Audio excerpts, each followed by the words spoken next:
मैं आपको एक चीज़ ही बताने वाला हूँ कि एक ही पॉइंट होता है जहाँ से अगर हम कोई ना कोई सीधी रेखा भी बनाए तो वहीं से स्टार्टिंग होती है। तो एक छोटी सी शुरुआत से लेकर के आपको किस प्रकार से ये तैयारी करनी है वो सारी चीज़ें बताने वाला हूँ। हेलो नमस्कार साथियों, कैसे हैं आप सभी। आप सभी का सुदर्शन पैरामेडिकल यूट्यूब चैनल पर हार्दिक स्वागत, अभिनंदन, आभार। मैं आपके बीच राम सैनी और आज मैं लेके आया हूँ मेरे प्यारे दोस्तों सभी के लिए जो आरआरबी पैरामेडिकल की तैयारी कर रहे हैं।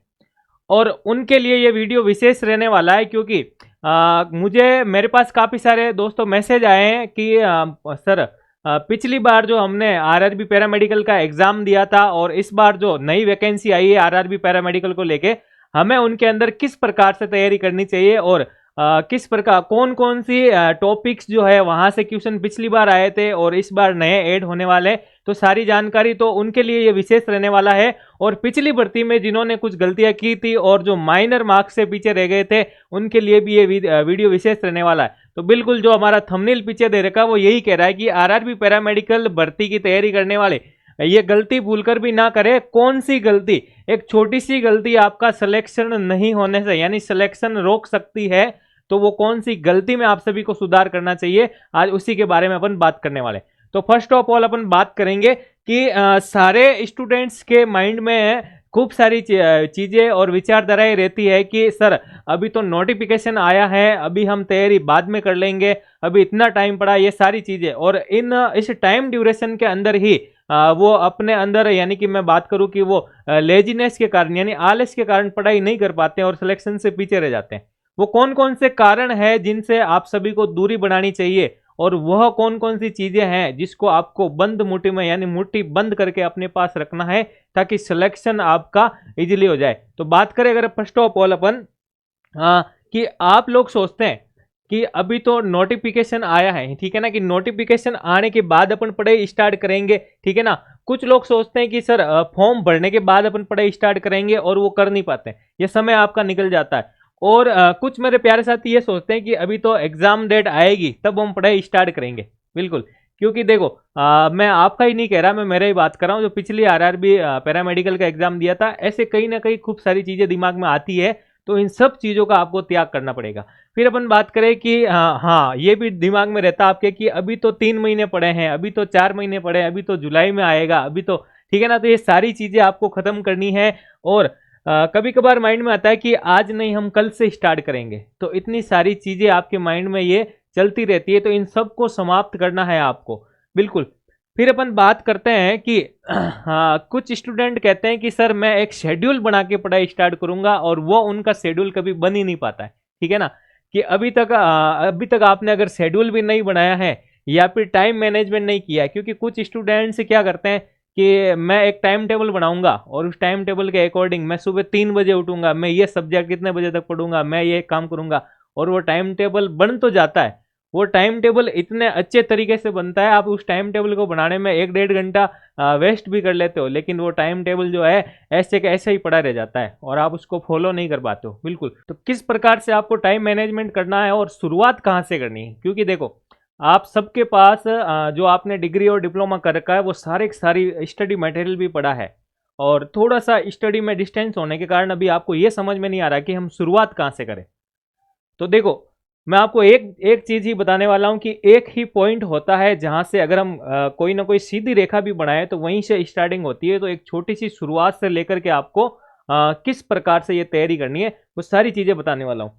फिर अपन बात करें कि आपके जो सिलेबस में आने वाला है पार्ट ए और पार्ट बी की अगर अपन बात करें, यानी सर पार्ट ए की तैयारी किस प्रकार से करनी है और पार्ट बी की तैयारी किस प्रकार करनी है, तो सबसे पहले मैं आपको बता देता हूं कि पार्ट ए और बी में क्या रहने वाला है। अगर थोड़ा सा आपको आइडिया लग गया कि मुझे पार्ट ए में ये सारी चीजें पढ़नी है, पार्ट बी में ये सारी पढ़नी है, तो किस प्रकार से हम उसको स्टार्ट करेंगे। तो देखो अगर अपन बात करें भाई रेडियोग्राफर वाली भर्ती के लिए, आरआरबी के अंदर जो रेडियोग्राफर पोस्ट के लिए बात करें, तो पार्ट ए और पार्ट बी में क्या रहने वाला।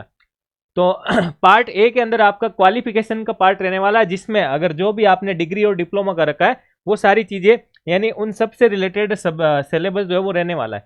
फिर अगर मैं बात करूं कि मैंने यहाँ पर फर्स्ट ईयर और सेकंड ईयर क्यों शो किया, तो जैसे डिग्री अगर डिप्लोमा आपने कर रखा है तो डिप्लोमा के अंदर आपको पता होगा 2 साल के डिप्लोमा में अगर आपने सारे सब्जेक्ट पढ़े हैं, या डिग्री की है तो 3 साल अगर आपने सारे सब्जेक्ट पढ़े, तो वो सब संपूर्ण सिलेबस में से आपके एमसीक्यूज बनने वाले हैं। ठीक है ना।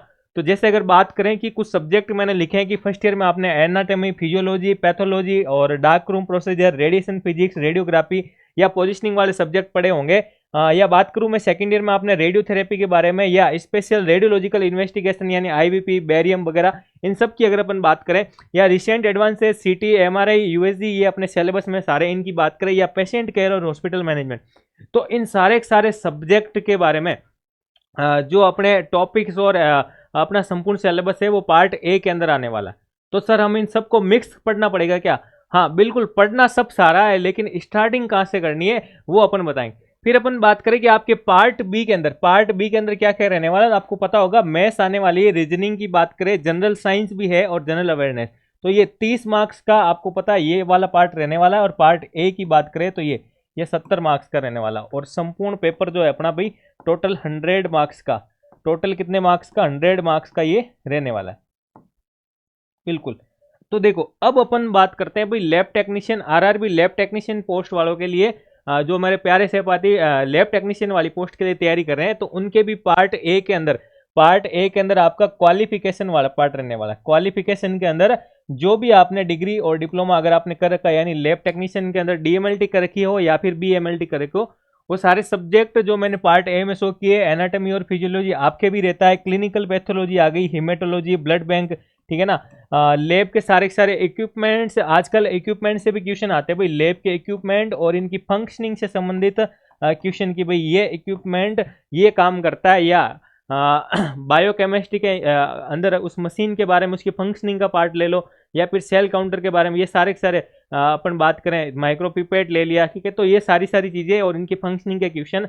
फिर बात करें माइक्रोबायोलॉजी, बायोकेमिस्ट्री, पैथोलॉजी, ये सारे जो थ्योरी का पार्ट है अपना वो पार्ट ए के अंदर रहने वाला लैब टेक्नीशियन के लिए। और पार्ट बी में सेम एज वही अपना मैथ्स की बात करें यानी मैथमेटिक्स जो रहने वाली है, रीजनिंग जो रहने वाली है, जनरल साइंस की मैं बात करूं और जीके की बात करूं, ये सारा पोर्शन जो अपना 30 मार्क्स का है वो लैब टेक्नीशियन और रेडियोग्राफर यानी उन सब के लिए ही सेम रहने वाला। बिल्कुल। तो अब मैं आपको बता देता हूं कि आप लोगों को शुरुआत कैसे करनी है। इन सारे सब्जेक्ट का दिमाग के अंदर एक इमेज बन रही होगी ना कि हमें तैयारी कैसे करनी है। बिल्कुल। तो देखो सब्जेक्ट वाइज आपको क्या करना है भाई, सब्जेक्ट वाइज आपको जैसे मान लो अगर आपने एनाटॉमी वाला सब्जेक्ट आप पहले पढ़ रहे हो, ठीक है ना, सब्जेक्ट वाइज आपको एक टाइम टेबल बनाना पड़ेगा सब्जेक्ट वाइज, क्योंकि अब आपके पास संपूर्ण सिलेबस है, चाहे फर्स्ट ईयर ले लो, second year, third year, degree, diploma, complete syllabus, फिर अपना पार्ट बी।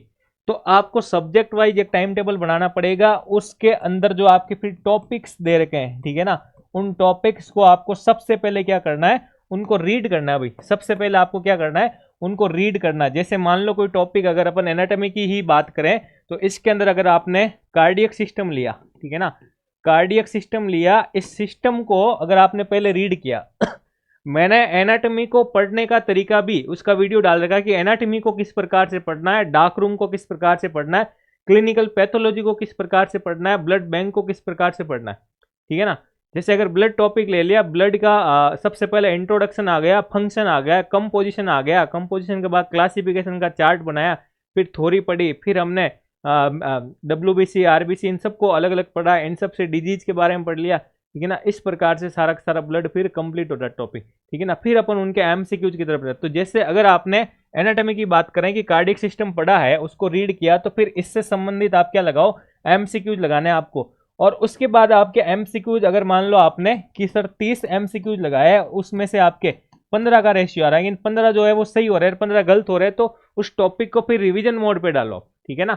उस टॉपिक को रिवीजन मोड यानी उसका रिवीजन किया, और रिवीजन करने के बाद फिर क्या करो, आप मॉडल पेपर लगाओ, है ना, मॉडल पेपर लगाने। और मॉडल पेपर स्टार्टिंग में आपको माइनर लगाने और फिर बाद में कंप्लीट सिलेबस का लगाना है, जब आपका सिलेबस एक बार कंप्लीट हो जाए, है ना। तो इस प्रकार से आपको सिस्टमेटिकली तैयारी करनी है और भटकना नहीं है बिल्कुल कि कैसे तैयारी करूं, क्या पढ़ूं क्या नहीं पढ़ूं। आपको एक टाइम टेबल इस वे में बनाना पड़ेगा, इन चारों चीजों को आपको याद रखना पड़ेगा। बिल्कुल। फिर भी अगर आपको कोई डाउट लगे भाई, ठीक है ना, और पैरामेडिकल RRB हो, ठीक है ना, चाहे मैं DSSS की बात करूं, NVS की बात करूं, या फिर मैं राजस्थान पैरामेडिकल काउंसिल इन सब की बात करूं, इन सब से डिप्लोमा करने वाले या BSc नर्सिंग और एम्स पैरामेडिकल इन सब की भी इंफॉर्मेशन और जो मेरे यूट्यूब पे क्लासें आ रही है उन सब की पैनल पीडीएफ या नोट्स की बात करूँ, उसके लिए आपको क्या करना है, मेरा जो टेलीग्राम चैनल दे रखा है सुदर्शन क्लासेज के नाम से, उसको आप ज्वाइन करें, ठीक है ना, जिसका लिंक आपको डिस्क्रिप्शन पे मिल जाएगा। और आरआरबी पैरामेडिकल से संबंधित जो भर्ती की तैयारी कर रहे हैं मेरे सभी दोस्त, आपको कोई भी डाउट हो, ठीक है ना, तो आप मुझे पर्सनली व्हाट्सअप जो मेरे नंबर दे रखे हैं उस पर मैसेज कर सकते हैं, ठीक है ना। 8112296783 जो नंबर दिए हुए उनको आप सेव कीजिए, और कोई भी डाउट हो आरआरबी पैरामेडिकल भर्ती से संबंधित तो आप मुझे मैसेज करके पूछ सकते हैं। फिर अपन बात करें कि आपको अगर आरआरबी पैरामेडिकल की सिस्टमेटिक वे में तैयारी करनी है, जैसे मैंने आपको बताया था कि 3 महीने के अंदर भी आप बहुत अच्छा स्कोर प्राप्त कर सकते हैं इस माध्यम से, ठीक है ना। रिवीजन करना, आपको एमसीक्यूज लगाने हैं, फिर आपको क्या करना है, पीवाईक्यू भी देखना है और माइनर टेस्ट भी देना है, फिर आपको मेजर मॉडल पेपर की तरफ जाना है, और बार बार ये रिवाइज करोगे तो एक बढ़िया वाली तैयारी आपकी हो जाएगी और आपका सिलेक्शन फिर कोई नहीं ले जा सकता। तो सुदर्शन पैरामेडिकल के नाम से आपको ऐप दे रखा है, ठीक है ना, गूगल प्ले स्टोर पे आपको ये डाउनलोड करना है। इस ऐप के अंदर विशेष क्या रहने वाला है, तो इस ऐप के अंदर आपको संपूर्ण क्लासें मिल जाएगी भाई, ठीक है ना, संपूर्ण वीडियो लेक्चर मिल जाएंगे। और हाँ, स्पेशल बात की आपको ये हिंदी प्लस इंग्लिश में मिलने वाला है, ठीक है ना। हिंदी प्लस इंग्लिश में क्या मिलने वाला है, तो आपको साथ में नोट्स मिलने वाले हैं। आप ऐप डाउनलोड करके नोट्स को प्राप्त कर सकते हैं फ्री नोट्स में जाकर के, कि किस प्रकार से बहुत लैंग्वेज में नोट्स बना रखे। फिर आपको साथ में एमसीक्यूज क्वेश्चन भी मिलेंगे, जो ये भी आपको बहुत लैंग्वेज में मिलेंगे, ठीक है ना। तो ये आपको बहुत लैंग्वेज मिलेंगे। इस प्रकार से आप अपनी तैयारी को स्ट्रॉन्ग कर सकते हैं। धन्यवाद।